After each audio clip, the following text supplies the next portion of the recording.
Hi, TANCET MBA 2025 quantitative aptitude section பற்றின details பார்க்கலாம். So இந்த செக்ஷன் வந்து மேத் செக்ஷன் 20 கொஸ்டின்ஸ் இருக்கும். இதில் ஃபர்ஸ்ட் சிலபஸ் என்னென்ன அப்படிங்கிறத ஒன்று ஒன்றா பார்ப்போம். First numbers.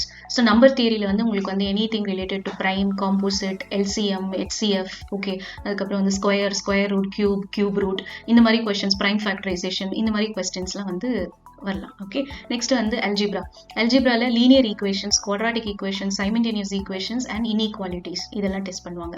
இது எல்லாமே வேர்ட் ப்ராப்ளம்ஸாக வரும். நீங்கள் வந்து அதை கன்வெர்ட் பண்ணி அது ஒரு லீனியர் ஈக்குவேஷனாவோ இல்லை குவாட்ராட்டிக்காவோ இல்லை சைமல்டேனியஸாவோ மாற்றி சால்வ் பண்ணுற மாதிரி இருக்கும். சம்டைம்ஸ் டைரக்ட் கொஸ்டின்ஸாகவும் இருக்கலாம். லைக் குவாட்ராட்டிக் ஈக்குவேஷன்ஸில் ரூட்ஸ் கேல்குலேட் பண்ணுற மாதிரி இல்லை ஃபேக்டரைஸ் பண்ணுற மாதிரியான கொஸ்டின்ஸாகவும் இருக்கலாம்.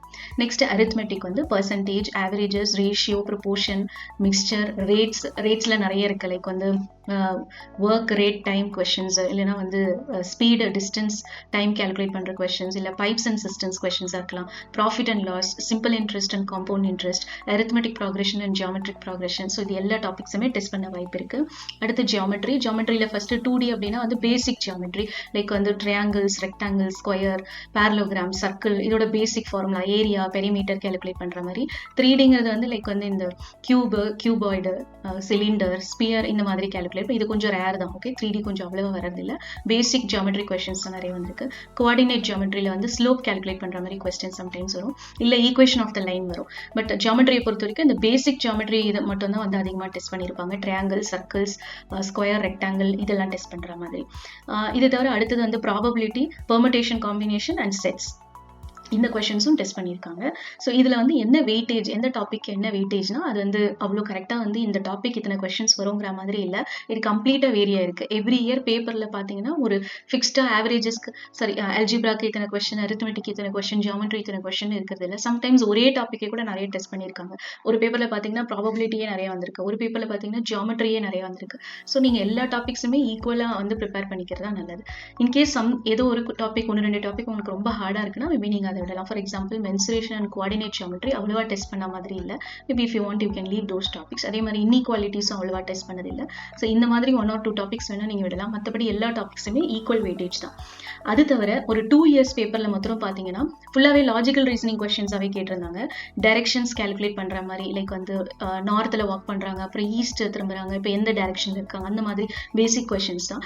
பிளட் ரிலேஷன்ஸ் கேல்குலேட் பண்ணுற மாதிரி, சீட்டிங் அரேஞ்ச்மெண்ட்ஸ் கண்டுபிடிக்கிறது, பேட்டர்ன்ஸ், ஒரு பேட்டர்னில் இருக்குது, அடுத்து என்ன அந்த அதே பேட்டர்னில் ஃபாலோ பண்ணால் அடுத்து என்ன நம்பர் வரும், இல்லை ரேங்கிங் கண்டுபிடிக்கிற மாதிரி, இந்த மாதிரி கொஸ்டின்ஸ் வந்து வந்திருந்தது. ஃபுல்லாகவே லாஜிக்கல் ரீசனிங் கொஸ்டின்ஸாகவே இருந்தது.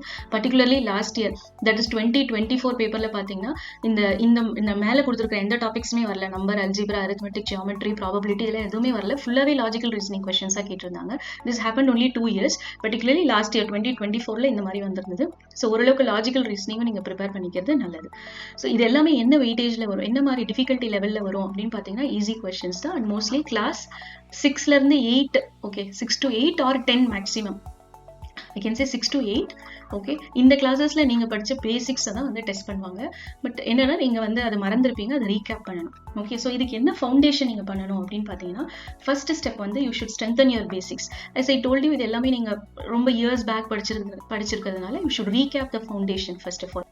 அது தவிர இம்பார்ட்டன்ட் பார்த்தீங்கன்னா வந்து speed up your calculations. Because ஏன்னா இது எல்லாமே வந்து டைம் தான் மெயினாக டெஸ்ட் பண்ணுறாங்க. இதில் நீங்கள் வந்து 100 questions 2 hours வந்து கம்ப்ளீட் பண்ணணும்னா கேல்குலேஷன்ஸ் வந்து ஸ்பீட் அப் பண்ணணும். ஸோ இதுக்காக ஆரம்பத்துலேருந்தே இதுதான் நீங்கள் வந்து பில்ட் பண்ணணும். ஃபவுண்டேஷன் டிப்ஸாக வந்து இதுதான் ரொம்ப ரொம்ப important. From day 1 onwards you have to speed up your calculation. எங்கெல்லாம் வந்து சான்ஸ் இருக்கோ அங்கெல்லாம் வந்து நீங்கள் ரவுண்ட் ஆஃப் பண்ணலாமா, இல்லை வந்து க்ளோஸ் பை ஆன்சர்ஸ் எடுக்க முடியுமா. ஏதாவது சே ஃபார் எக்ஸாம்பிள் √35 இருக்குது அப்படின்னா வந்து இட் இஸ் க்ளோஸ், √36க்கு ரொம்ப close. So this is approximately, so this is equal to 6 அப்படின்னா வந்து √35 is approximately 6. அந்த மாதிரி ஏதாவது அப்ராக்சிமேஷன் பண்ண முடியுமா, ஏதாவது எலிமினேஷன் பண்ண முடியுமா. ஸோ இதெல்லாம் ஆரம்பத்துலேருந்தே நீங்கள் ப்ராக்டிஸ் பண்ணணும். கேல்குலேஷன்ஸ் எப்படி ஸ்பீடப் பண்ணுறதுங்கிறதே வந்து ஒரு மெயினான ஒரு ப்ரிப்பரேஷன் தான். டான்செட் MBAல குவான்டிடேட்டிவ் ஆப்டிடியூடுக்கு மெயினானது ஃபஸ்ட்டு பேசிக்ஸ், அடுத்தது கேல்குலேஷன் ஸ்பீடப் பண்ணுறது. இதை நீங்கள் day 1லேருந்தே வந்து பண்ணிட்டு இருக்கணும். அப்போ தான் உங்களுக்கு அந்த டேயில் உங்களுக்கு ஸ்பீடப் பண்ண முடியும் கேல்குலேஷன். அடுத்தது டிரான்ஸ்லேட்டிங் இங்கிலீஷ் டு மேத். அதாவது ஒரு சிம்பிள் சென்டென்ஸ் இருக்குது, ஒரு வேர்ட் ப்ராப்ளம்ஸ் எதுவாக இருந்தாலுமே அது வந்து ஒரு ஈக்குவேஷனாக மாற்றிட்டு தான் நீங்கள் சால்வ் பண்ண போகிறீங்க. ஸோ இதையும் நீங்கள் ஆரம்பத்துலேருந்தே இது எப்படி வந்து கன்வெர்ட் பண்ணுறது, மேத்தமெட்டிக்கலாக எப்படி எழுதுறதுங்கிறதையும் நீங்கள் ஆரம்பத்துலேருந்தே வந்து ப்ராக்டிஸ் பண்ணிக்கணும். எலிமினேஷனும் இது கூட வந்து நீங்கள் எலிமினேஷனும் எடுத்துக்கலாம். லைக் அப்புறம் எலிமினேட் பண்ணுறது, எப்படி ஒரு ஆன்சர் சாய்ஸை எலிமினேட் பண்ணுறது. ஓகே, இதையும் ஒவ்வொரு கொஸ்டின்லையுமே நீங்கள் பார்க்கணும். அப்போ தான் வந்து இல்லைன்னா நம்ம கை வந்து ஆட்டோமேட்டிக்காக வந்து நார்மலாக போடுறதுக்கு தான் வரும். நீங்கள் ஆரம்பத்துலேருந்தே ஒவ்வொரு கொஸ்டினையுமே வந்து சால்வும் பண்ணணும், எப்படி எலிமினேஷன் பண்ணலாம் அப்படிங்கிறதையும் வந்து ப்ராக்டிஸ் பண்ணிங்கன்னா உங்களுக்கு எக்ஸாம் டேல ஈஸியாக அது வரும். Okay, so this is all about quantitative aptitude for TANCET MBA 2025 section. Okay, so நீங்கள் வந்து ஃப்ரீ டெஸ்ட் ஒன்று இருக்குது, நீங்கள் வேணும்னா டிஸ்கிரிப்ஷனில் லிங்க் இருக்குது. You can try this free test. This is a short test which will let you know about everything about the TANCET sections, difficulty level, question types எல்லாம் இருக்கும். டிஸ்கிரிப்ஷனில் லிங்க் இருக்குது, நீங்கள் இந்த ஃப்ரீ டெஸ்ட்டை எடுத்து பாருங்கள். ஓகே, நெக்ஸ்ட் வீடியோவில் அடுத்த செக்ஷன் பற்றி பார்க்கலாம். Thank you, by.